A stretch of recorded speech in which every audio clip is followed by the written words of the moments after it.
Hare Krishna. So now text 6 and 7. Text 6 and 7 establishes what is the supreme most occupation or supreme most dharma. See, Srila Prabhupada gives a very nice word for dharma. Says occupation, that which sustains one's existence.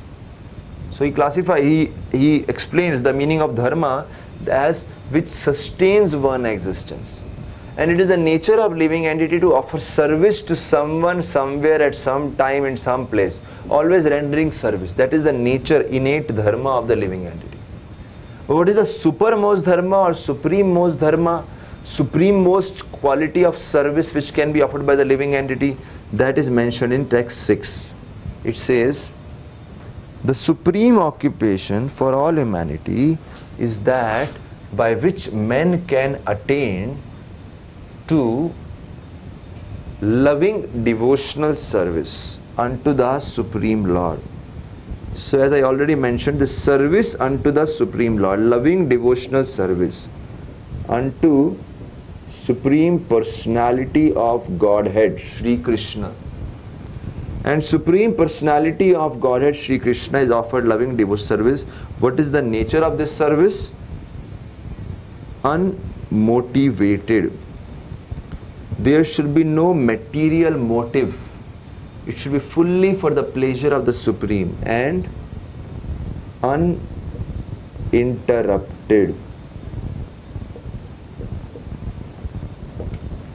This is the nature of this loving devotional service. It should not be motivated and it should not be interrupted by any material cause.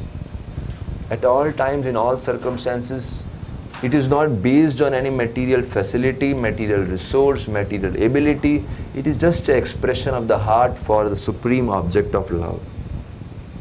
And the 7th verse says, so this is the 6th verse, and the 7th verse says that when somebody is engaged in such a service, it says, Vasudeve Bhagavati Bhakti Yoga Prayojita Janayati Ashu Vairagyam. What results? Detachment. Jnanam cha yat ahaitukam, and knowledge. All the knowledge and detachment which are usually attained by studying all the scriptures are automatically attained by this process.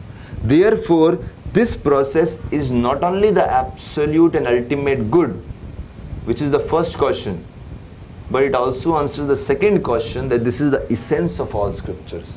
Because all scriptures are helping us to cultivate knowledge and detachment, which is a consequential effect of this process.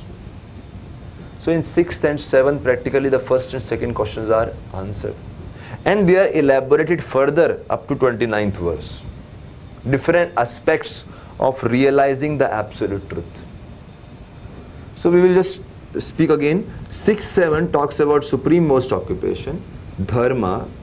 Dharma is our inner nature which sustains our existence, which is tendency to serve. But that service is fulfilled in the best, in the supreme most way, when it is offered unto Supreme Personality of Godhead, unmotivated and uninterrupted, and it results in detachment and knowledge. Like that. Now after this, after establishing what is the supreme most dharma, then what question may come, what about other dharmas? There are so many other dharmas. Dharma means our religious duty, our occupation. So we have duty towards our profession. We have dharma towards our family members. We have dharma towards parents, towards children.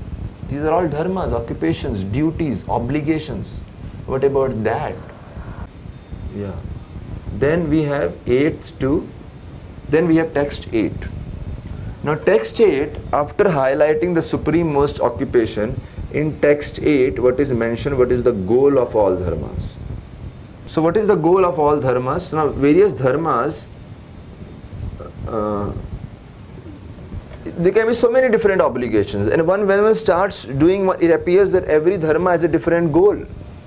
Like dharma towards, for a husband towards wife, or wives towards husband, is to please the husband or the wife. Then similarly, parents have their duties towards children. Then the family as a whole has a duty towards community, towards society. Then the society has a duty towards nation. And when we have to please everyone, so living and it is confused what the dharma is. So we have goal of all dharmas. And what is the goal of all dharma? That is mentioned in text 8, which says, the occupational activities a man performs according to his own position are only so much labor if they do not provoke attraction to Supreme Personality of Godhead. So what is the goal? All the activities, all the dharmas should be performed in such a way that they help us to get attraction towards the messages of the Personality of Godhead. If one does not develop attraction towards the messages, towards Srimad Bhagavatam, towards the holy name, towards Bhagavad Gita, then all the duties are useless. It is a useless labor. And then after speaking about the goal of all dharma, then he reflects the relative position of dharma versus kama versus artha. So dharma, kama and artha, what is their position? Now in text 9, if you see, that is text 9. All occupational engagements are certainly meant for ultimate liberation. They are all meant for ultimate liberation. They should never be performed for material gain, which is called as artha. So dharma is not meant for artha, material gain.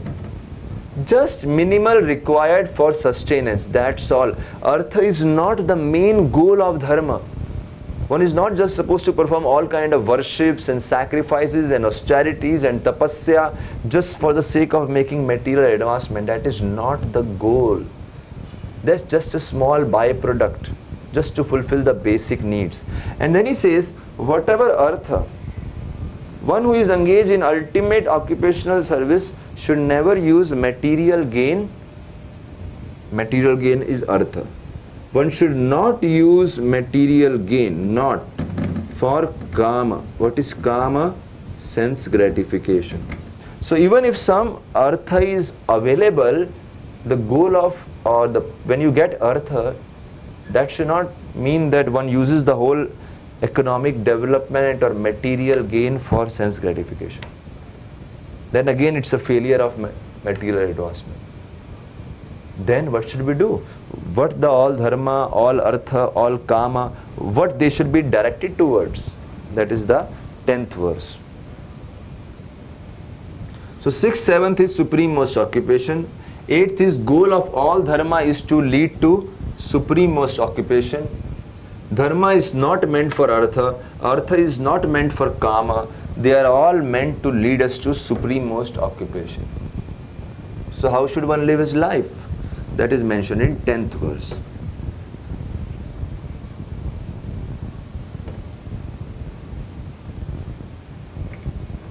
So 10th verse says, what is the goal of all artha and kama?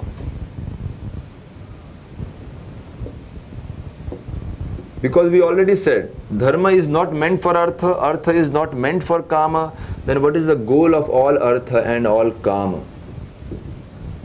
All economic development, all material gain, whatever gain we have, material resources, material relationships, material objects, whatever we gain in our life, how we should use that, whatever time we gain, and kama, whatever desires we cultivate, because kama refers to desires.